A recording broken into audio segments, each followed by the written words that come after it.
السلام علیکم۔ کیسے ممکن ہے بندہ اپنے رب کے پاس اتنے دکھ لے کر جائے، اس کا رب اسے نظر انداز کر دے؟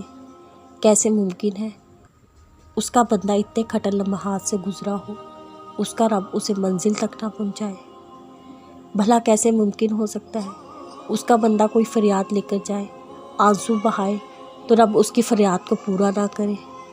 دیکھو، انکار تو ہے ہی نہیں، بس اللہ ہر چیز تمہارے لیے بہترین وقت پر دیتا ہے۔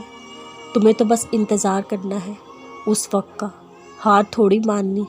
اللہ تو سب جانتا ہے، پھر مایوس مت ہوا کرو، اللہ کو مایوسی پسند نہیں۔ سوچو، تمہاری آواز زمین سے 7ویں آسمان تک سنی جا رہی ہے، تمہاری یہ آہیں، یہ آوازیں عرش پر گونج رہی ہے۔ کتنا حسین تصور ہے نا؟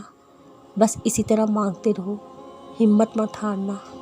وہ چیز چاہیے تو بس ڈٹ جاؤ، اپنی دعا پر گونجنے دو عرش کو اپنی آواز سے۔ اگر دعا میں صبر نہ کیا، آزمائش نہ دیکھی، کھٹر راستے نہیں دیکھے، تو کیا دعا کا حق ادا کر دیا تم نے؟